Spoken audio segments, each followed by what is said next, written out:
I can promise you that's enough for me. Soften your voice, tell me how they all end. All those dreams you told me of back when this began. Wahoo, wahoo. Oh, you can lay back down. Please, don't push yourself too hard. You're safe. I promise. A little worse for wear would be an understatement. But what do you expect when you're on the verge of death? I won't hurt you. I'll stay here with you until your body calls your soul back. Rest, please. Don't don't touch me, please. I can't. It's not wise.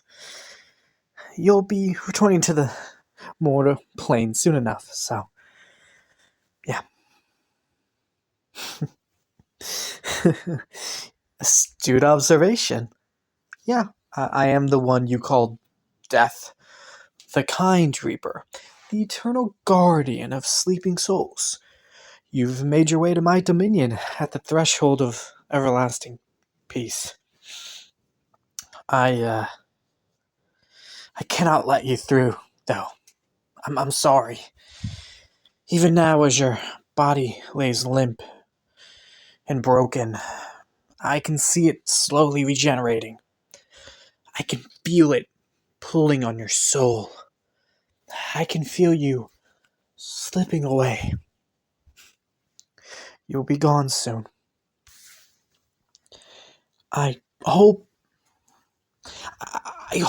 that you can find some semblance of tranquility here in this place, barren and devoid of sympathies as it might seem, that my presence, no, that my lands can offer some sort of comfort to you. No, I'm sorry, but I really shouldn't come any closer. It would affect your memories. To look upon my true face might... I want your memories to remain exactly as they are. You'll be distressed when you wake up again. I don't wish to add on to that pain. I could never live with myself if that were to happen.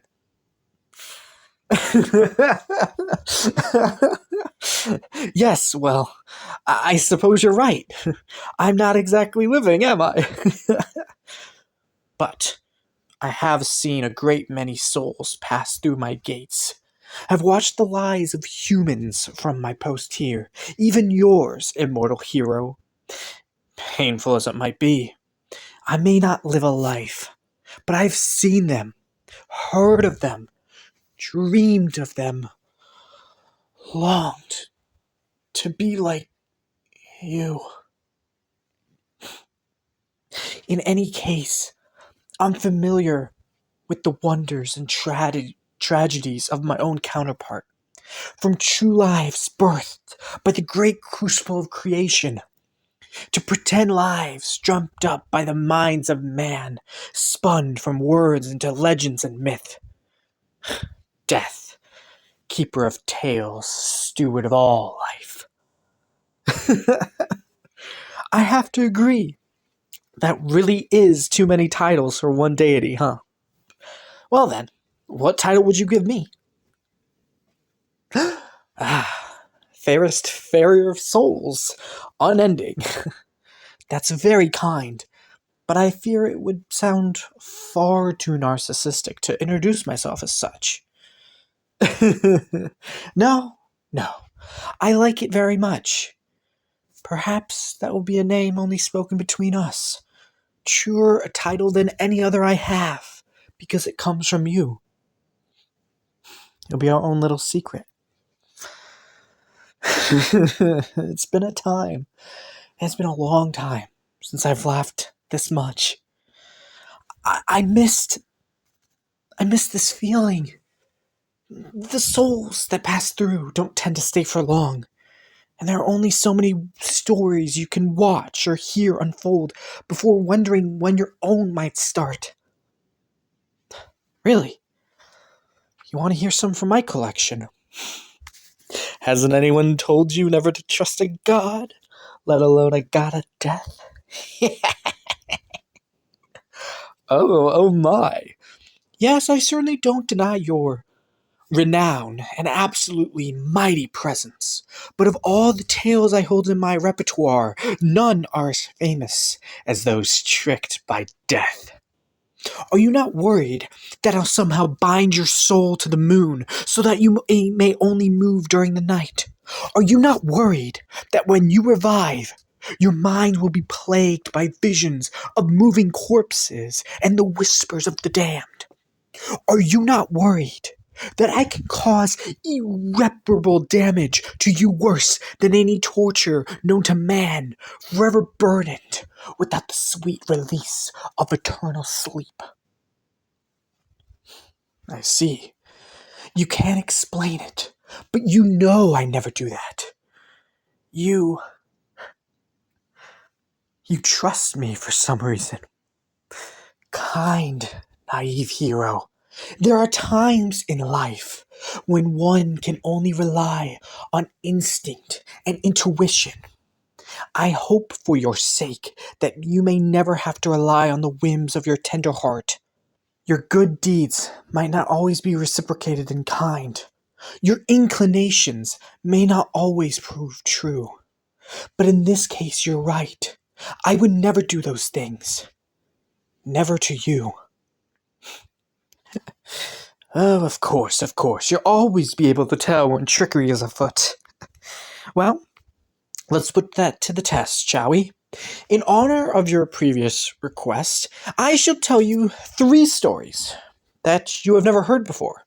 Some are fables and some are true. Your goal, to prove your mettle and wit, is to correctly identify their nature. I'll even bind myself to a vow so that with any question you ask, I will be obliged to answer truthfully. A wager. Dear hero, trusting death is one thing, but making a deal with death is another. There's not much good I can do for you. I have very little to offer. My face? You want only to look upon my face? What an odd request. But seeing as you'll never win, I suppose I'll have to agree. Me? Oh, I need for nothing, but I long for everything. And fortunately, that which I desire is precisely something no mortal can grant me. It is perpetually out of reach.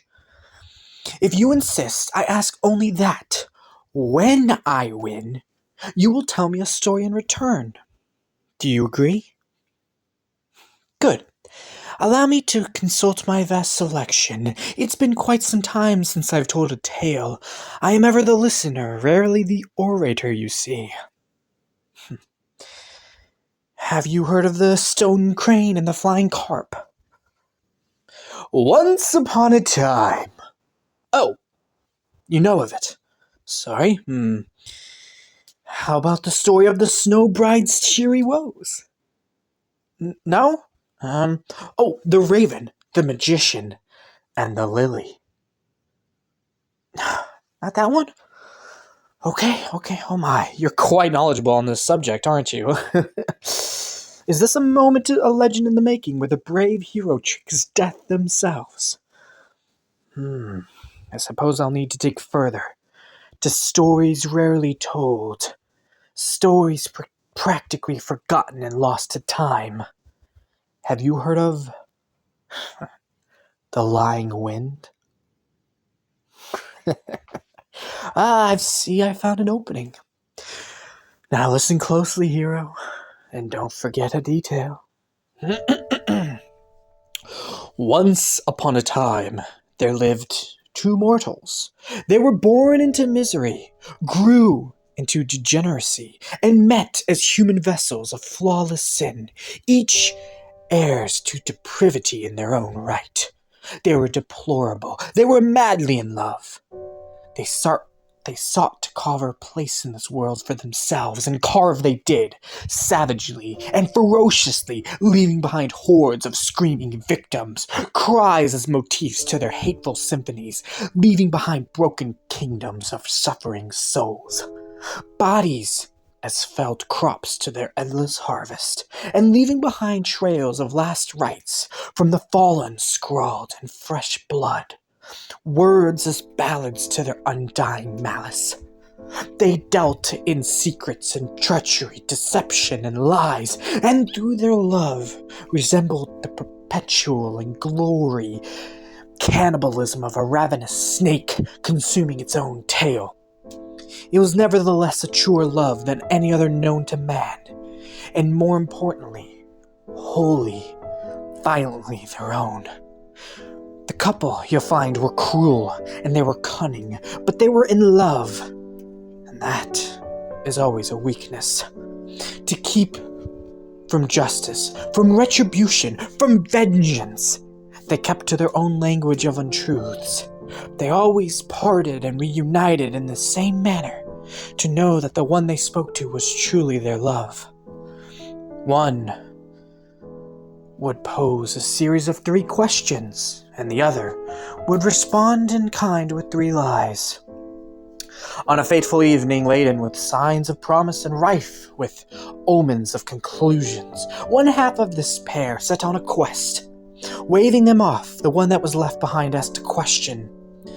Tell me, do you love me, my dear? And so the other responded, my world, my sweet, love is brittle, and love is weak. No, as the sun sets in the east, and the moon rises at day, I do not love you. This pleased the lover, and so they asked again, tell me, would you die for me, my dear? And so the other responded, my darling, my light, death is inevitable, full of might. No, as the sun controls the tides, and the moon dries up the sea, I will not die for you. Tell me, will you return to me, my dear?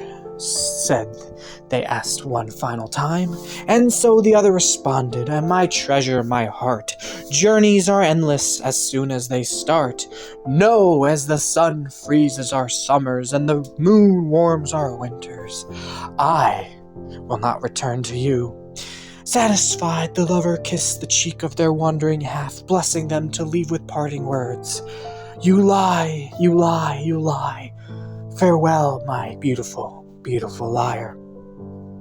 And so the wandering half set out to sea.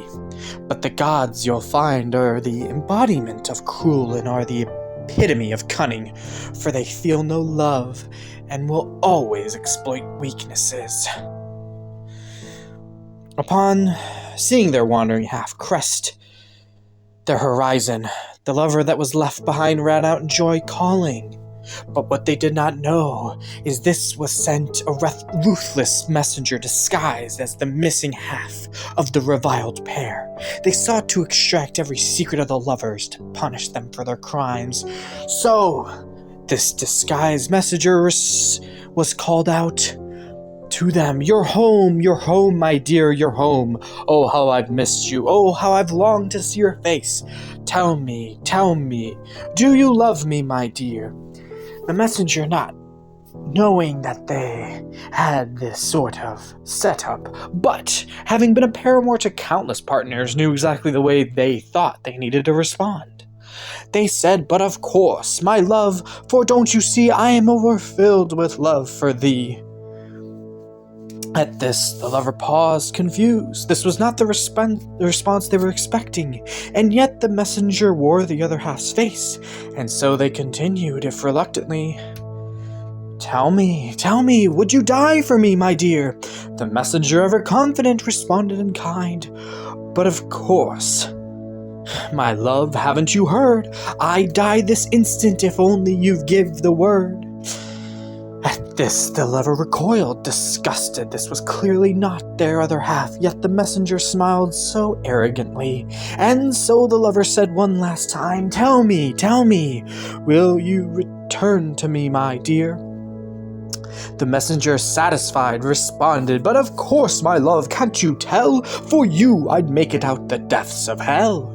With this, the final answer, the lover was enraged, for the evidence was made certain. "You are an impostor," they accused. You lie, you lie.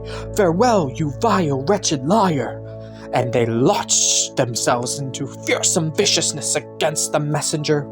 But the gods are cheats, and the gods are unfair, and so their do deeds looked down upon. Even amongst their own kind, they are able to apprehend the lover.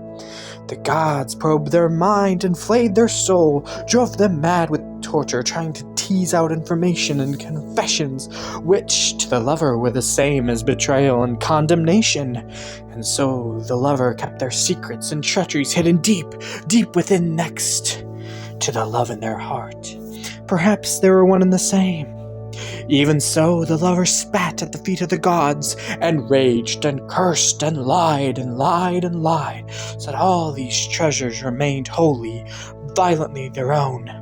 The gods unraveled the lover bit by bit, and yet the lover clung to life, for the nature of their love was a precious, selfish thing.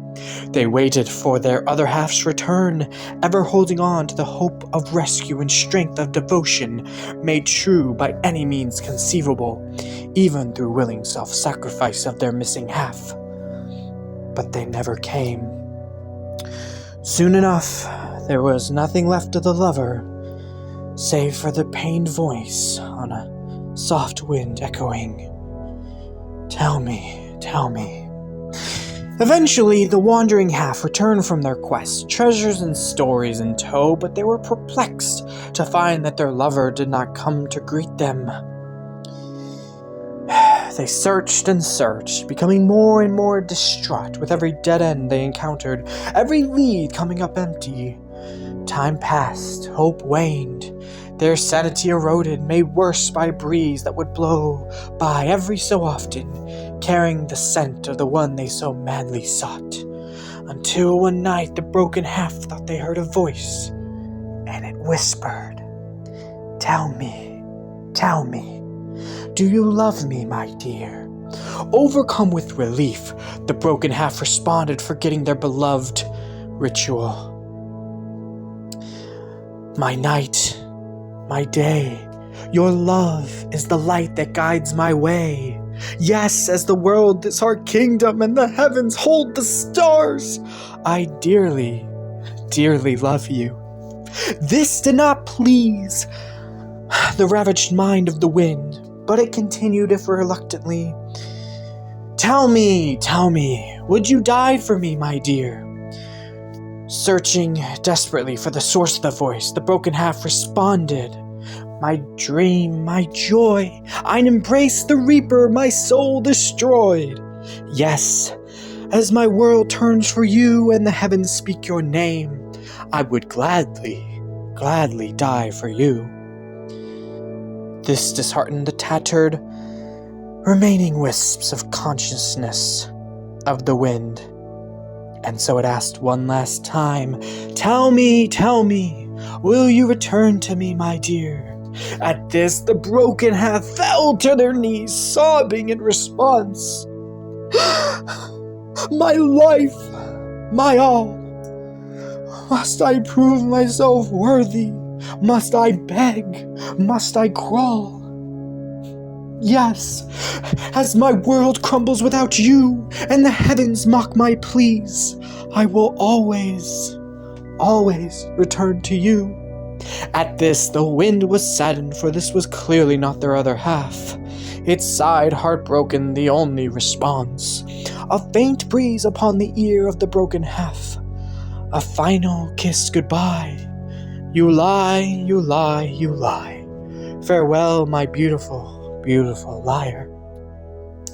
And so, while the lover that stayed is cursed to endlessly search the earth for their missing half, the lover that wandered is said to endlessly chase after that elusive wind that will never blow by them again. Well, hero, what is your verdict? Is this story fable or truth?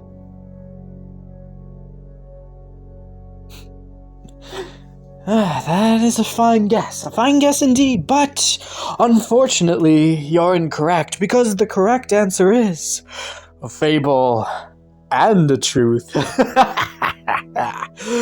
I warned you, didn't I? Why would you trust the words of death?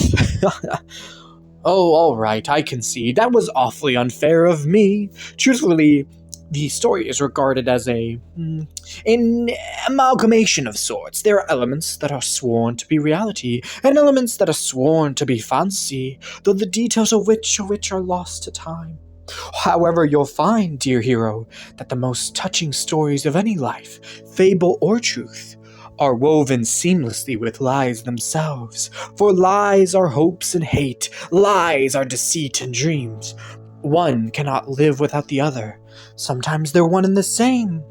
All the while surrounded by falsehoods and fiction, the truth remains unsullied. Do you understand? A bit confusing, I know, but never mind. My rambling and well-meaning but ineffectual attempts at passing down my divine wisdom. I'll grant you the point, since you were neither right nor wrong, and I wholly mischievous. You have 2 stories left to identify correctly. You didn't like that last one, did you? I could see it on your face. Yes, I found it quite sad too, so I understand you weren't in the mood for a sad story. I'll try another story then, lost to time as before. The ending hopefully will agree with you more. Have you heard of the woodcarver and the memory thief? No? Okay, then that should be our second tale.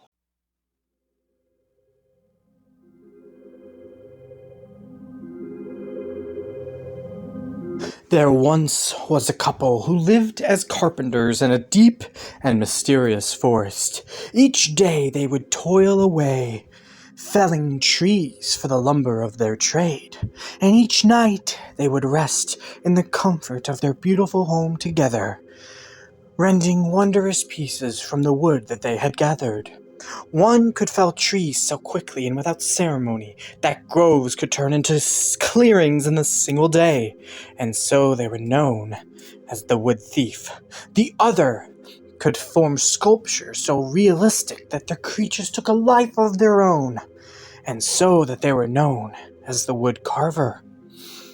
Although the forest grew on tranquil, peaceful lands, there were nevertheless creatures of legend that prowled these orchards, remembering ages in which they were worshipped by humans and mourning their fall from grace. It was these exact creatures for whom the woodcarver grew wary, for each night they found their bodies sore, their heart aching and their mind cloudy. Tears dried upon their cheeks. Their unsettled soul reached for facts and memories that weren't there, lost as morning dew to a bright new day. Although they voiced these concerns to their partner, the wood thief always cast these worries aside. However, the carver feared that this intruder may someday set their sights upon the thief, and this scared them more than anything else. One day, the woodcarver had had enough. They set out into the trees, seeking a creature that was known to make deals with humans. The carver found the beast, chained into a barren clearing, curiously as if it were waiting. The creature smiled savagely, for it knew the nature of man, and it tired of the meager, insubstantial offerings that it had been forced to accept to survive. "Something happens to me while I sleep," the carver said. "When I wake, my body is sore, my face is stained in tears, my mind is cloudy, and my heart aches, but the one responsible is gone, along with any recollection of what they've done.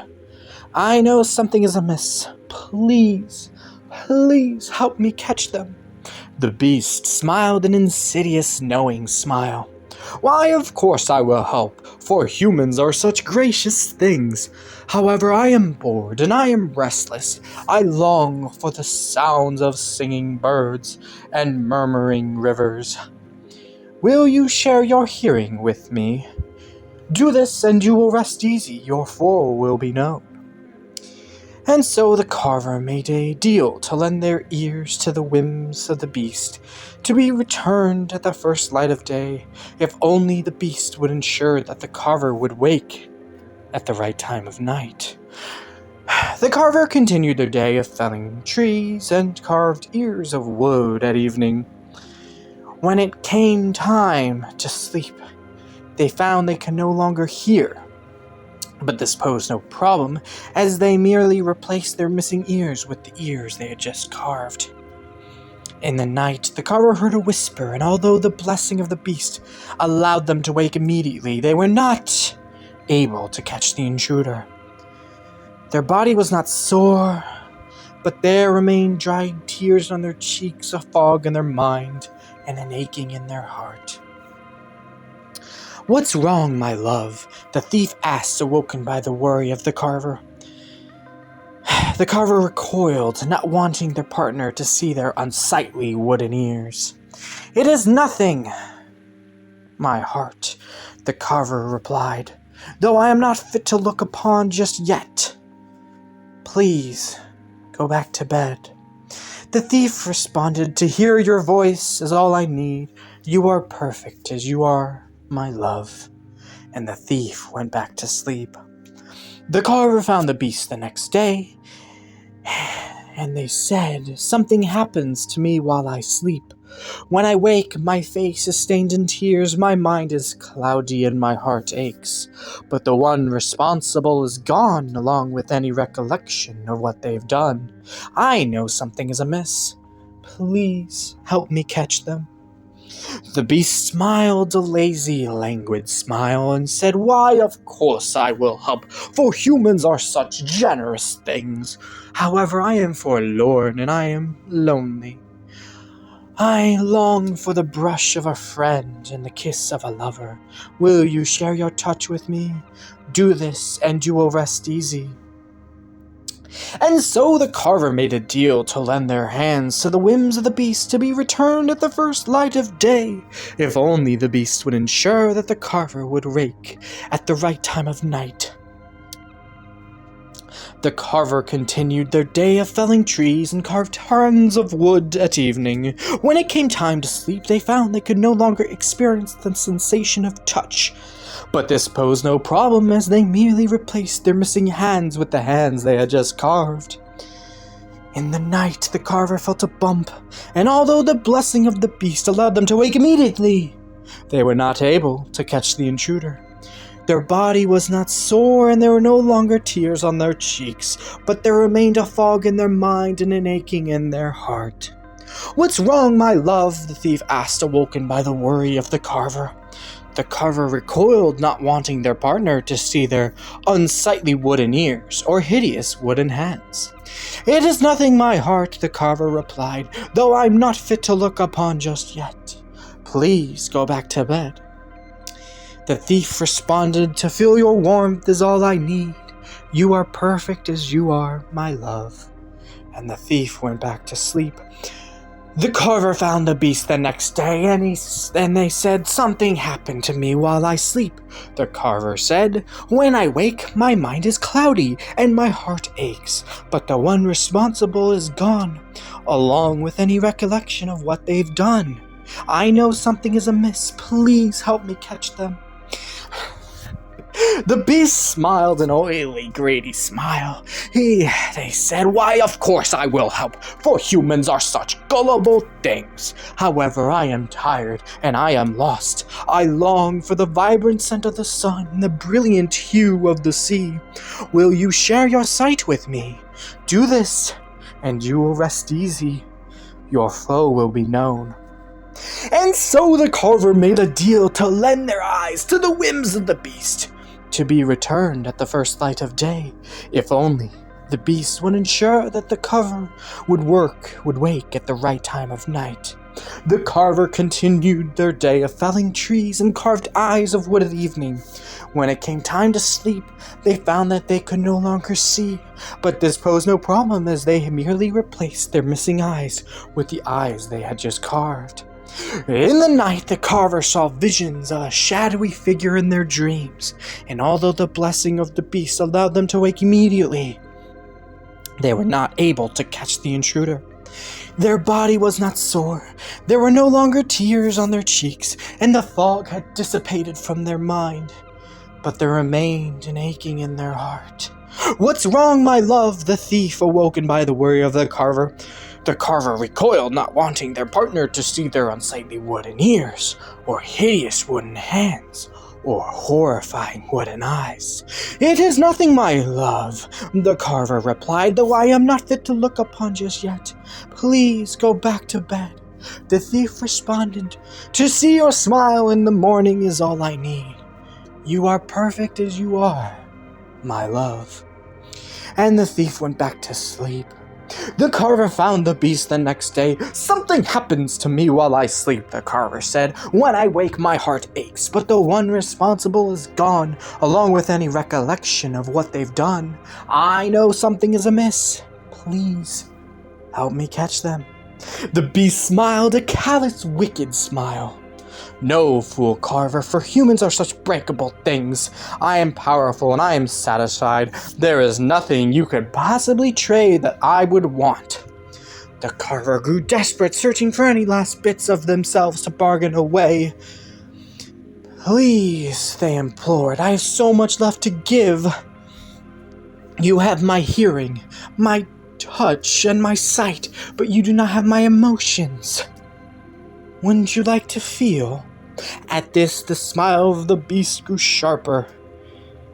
"Fool carver," it said fiercely, "I already have your heart." The wood carver looked down to find a gaping hole in their chest, then all went black.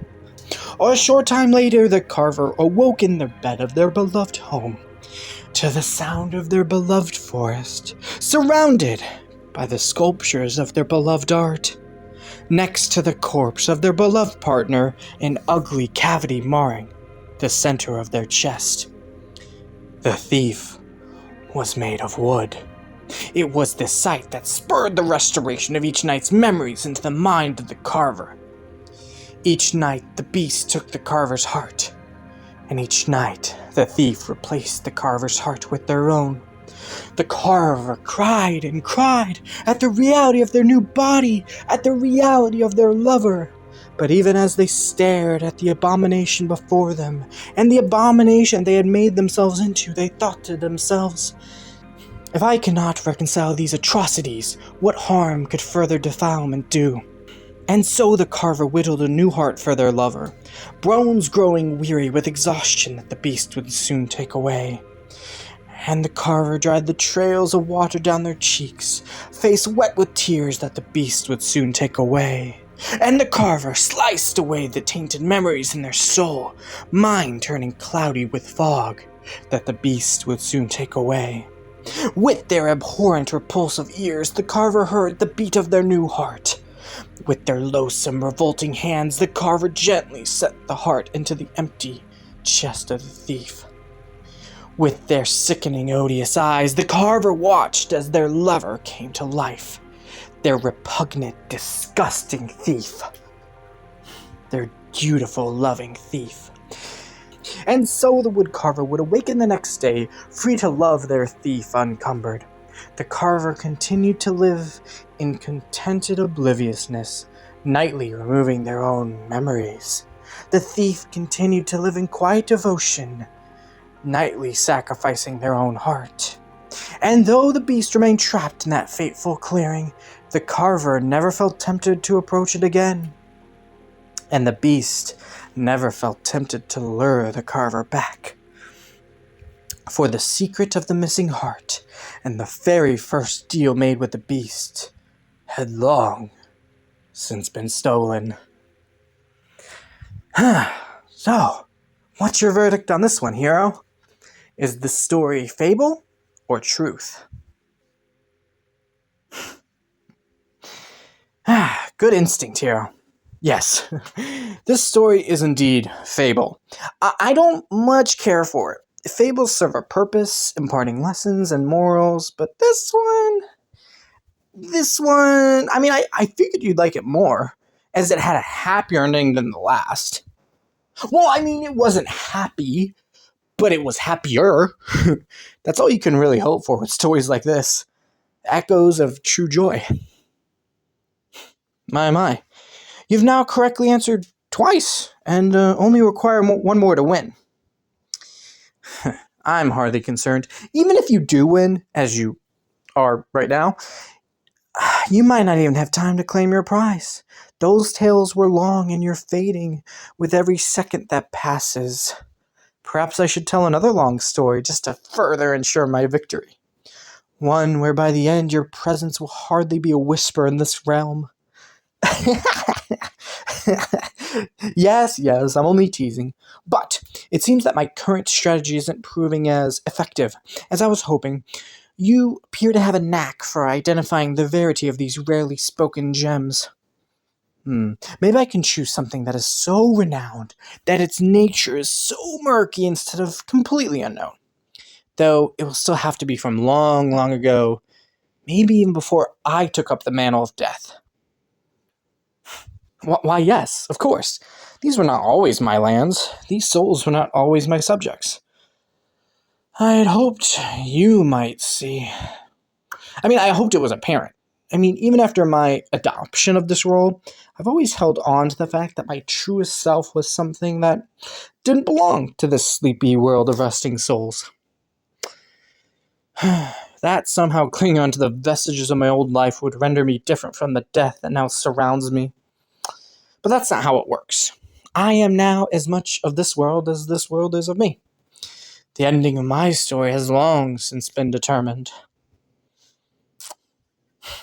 No, I'm sorry. I sworn to never tell that again. You wouldn't like it.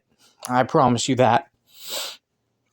No, you deserve stories where people are saved and heroes are hailed.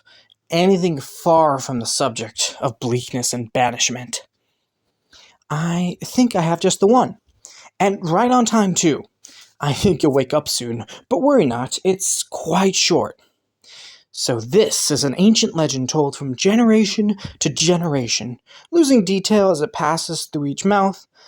Among the great tapestries of stories told by man, it exists as a faded, threadbare heirloom, but nevertheless, the image of its story remains clear and vibrant.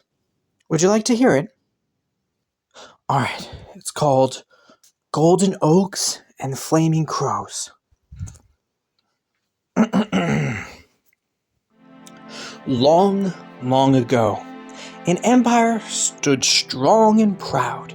An heir to this glorious empire arose, searching for a partner to rule alongside them.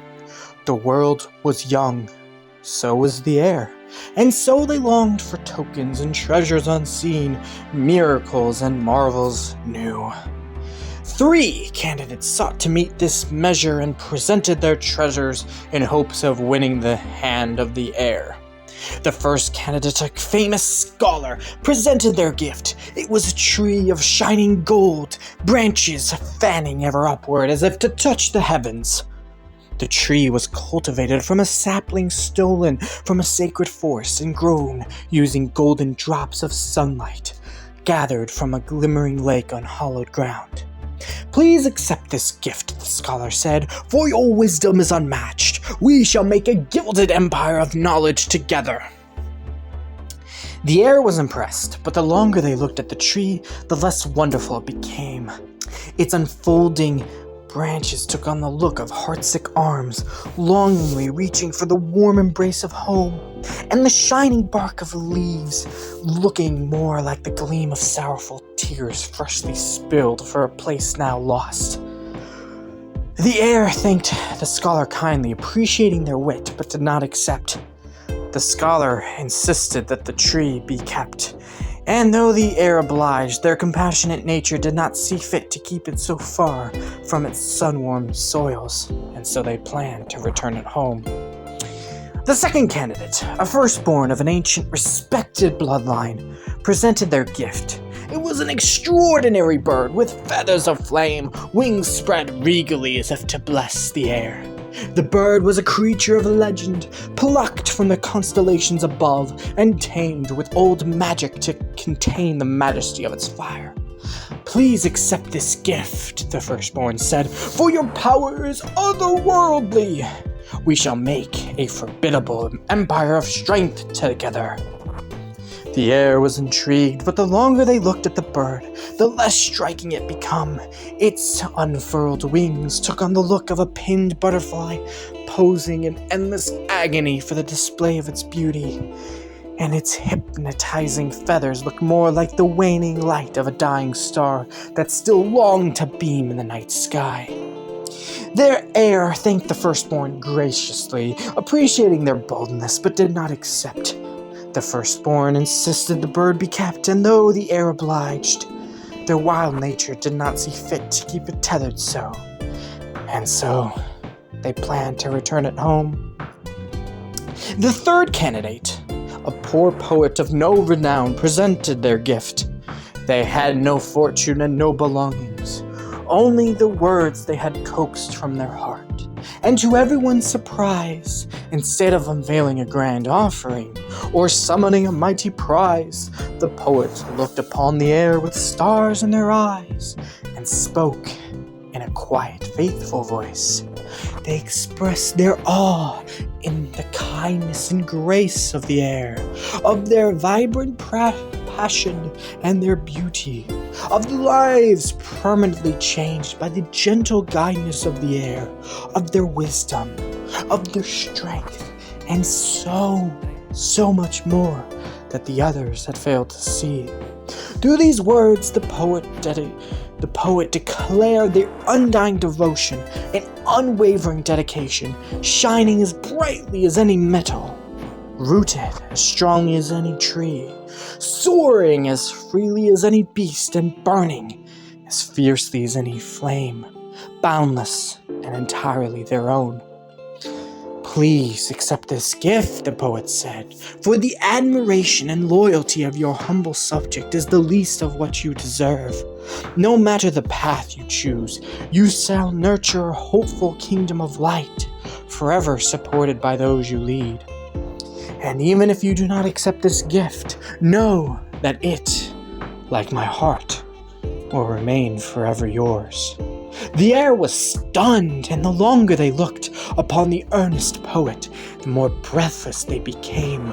The air's face took on the look of a dawning sun, rising, enchanted to brightening hues of wonder, and their heart felt like an ocean of pure bliss, each wave a cresting riot of joyous singing, as sweetly caressing as a soft kiss upon their cheek. The air thanked the poet, overwhelmingly bewitched, and tenderly accepted. The poet gently took the air's hands in their own, and though the air knew that this gift should be shared with all the world, their transfixed hearts sought to hold on to it for just a little while longer, for they knew they had found their home. Many years of happiness later, the air reflected on this gift, now spread throughout the realm, and realized they had no idea what to call it.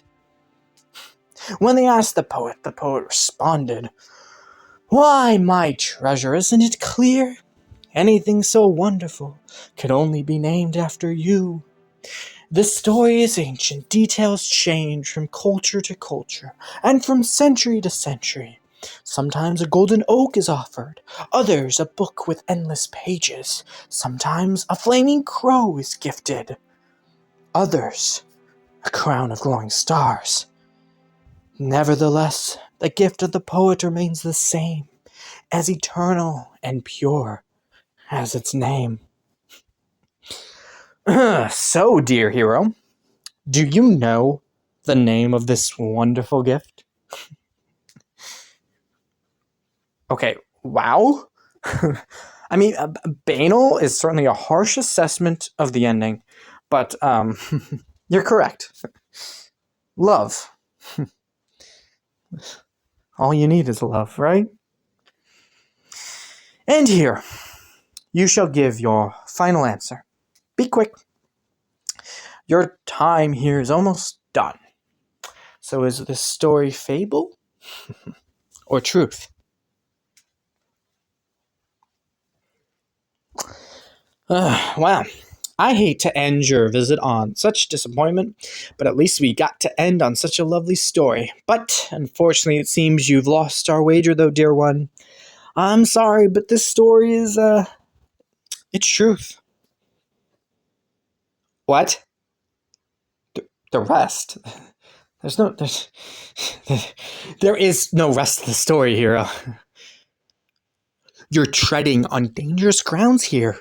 Remember, I cannot lie. I've bound myself to answer truthfully.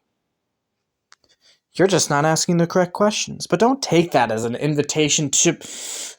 Of course, the second I say it, you immediately... Okay.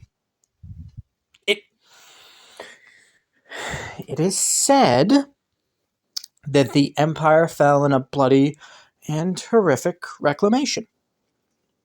That the entities capable of such destruction use their powers to pluck free from the minds of man that the true name of the air and rename the gift as love. That they cast both the air and poet aside to some terrible fate. But the stories exist as they are because they are remembered that way. And so this is the full story. It persists with this ending. And I can tell you for a fact that it happened, and so it is the truth. Any theory of yours remains irrelevant, and past iterations are pointless. Because no one remembers the original. No one remembers... How did you know that name? No. Don't call me that. You cannot call me that. How did you... Stop. No. Hero, you have to stop. Stop. If you look at me, you can't remember. You shouldn't remember. No. Shh. I told you not to look. Look at you. My heart. Remembering only makes it worse. It always makes it worse. When you go back, you'll be... It's better to forget, okay? So please try to forget before you leave, because you're about to go back. That's a nice sentiment, my love, but you can never stay here. They ensured that when they cursed you to regenerate. Not heal. How can a word so gentle be applied to that which only causes you so much pain and suffering? Regenerate is the only term sterile enough to describe such resentful restoration. You'll never truly heal. Will never truly heal. Rest, and maybe you'll forget when you wake up. You need to forget when you wake up. Shh. I know. I know, my love. I know. I'll listen. I'll always listen to you. Keep talking. Keep making those promises. Let your mind slip away so that this will all be a hazy dream when you awaken. I can feel you leaving now. You'll love me forever? Of course. Of course, my love. You'll die over and over just to see me? I know, my love. You'll come back for me? Always, my love. Sleep now and forget me. You liar.